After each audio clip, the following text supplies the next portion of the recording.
So Edison said, if you had dinner with John W. Henry, what meal would you order him and what would you say to him? Well, I wouldn't order him meal, first of all. Everyone knows what they want and want to eat themselves. So what would I say to him?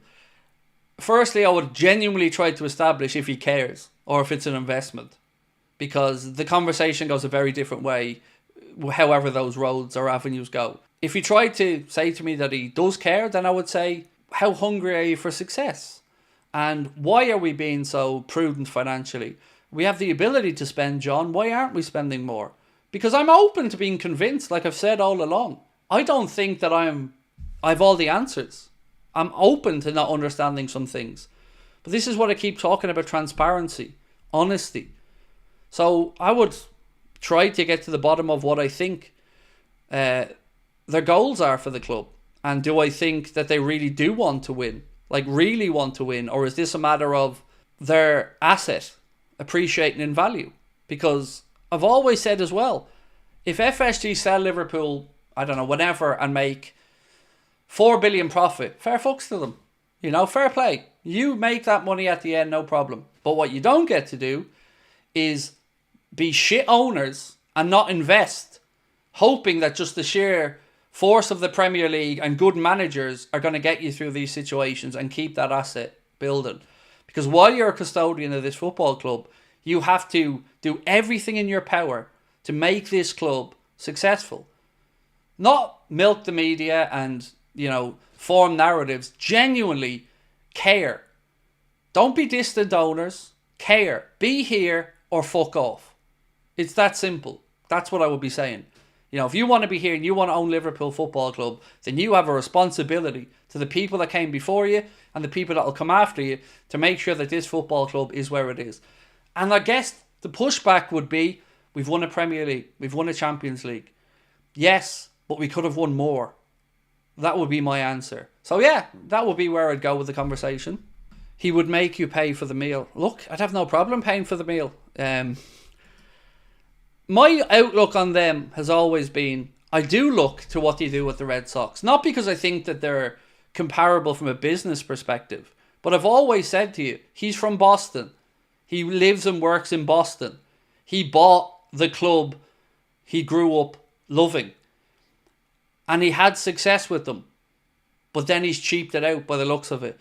And if he isn't willing to put that enthusiasm and love and back it financially for the club in the city that he grew up and is from, what hope have we got?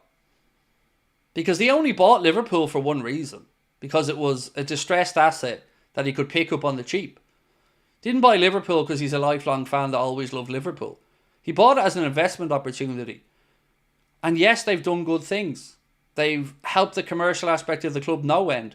They've developed Anfield. They built the AXA training centre. Lots of great stuff. But he also stuck a knife in every one of our backs when he tried to sign us up to the Super League. And that, my friends, for me, was the last straw. Because that was greed. That was, I'm alright, Jack, sod the rest. Looking after their own interests. Wanting to close shop where there's no relegation. That guaranteed money every year. Everything that is important and is lovable about European football, they were willing to just rip up to suit their own greedy needs. So I think a lot of people are, for some reason, more enamoured with the business side of Liverpool than the football side of Liverpool. And I don't understand these people. Because I want us to win. I want us to do it within the rules and within our means, but I want us to win. I want every single avenue looked at. I want every loophole exploited. I want everything done to make sure that we win. Yes, the club will be stable, but that's a given now. We know the club's stable. We know that they're not going to put us into financial ruin. But we also, I hope, know that it's a conscious decision not to spend. FSG might have bought the club, but the fans own it. Yes, exactly. They're custodians. That's it. They're custodians of the club. Someone said, Craig, is it possible for the fans to get the owners out? I don't think the appetite's there, Omar, yet. But it might be soon. Because in any of these three scenarios, I think most of us feel Virgil, that'll be done. So in two major scenarios that pans out here. If Trent leaves, or if Mohamed isn't given an extension, certainly with the Salah one, it ain't going to end well, because there is no glossing over letting Trent leave on a free at the prime of his career. No, there's just stupidity. So then you would see, I would say, a clamouring of people who maybe before had kept quiet, starting to gather some momentum, because it's just embarrassing at this point that these lads are in this position. If Saudi boy Liverpool, they rolled out the red carpet to Craig, look, I can say what I've always said. I don't want state ownership of any football club, whether it's Liverpool Football Club or any football club. I don't agree with it. But what I would also say is, as I've always said, I'm open to any owners from anywhere, as long as it is not state backed, as long as the Premier League are happy with it, and as long as they buy the club and treat it the right way and want to win. Whether that's people from Saudi Arabia, Abu Dhabi, Australia, New Zealand, Ireland, India, I don't care. I will show them the respect they deserve if they want to do things in the right way.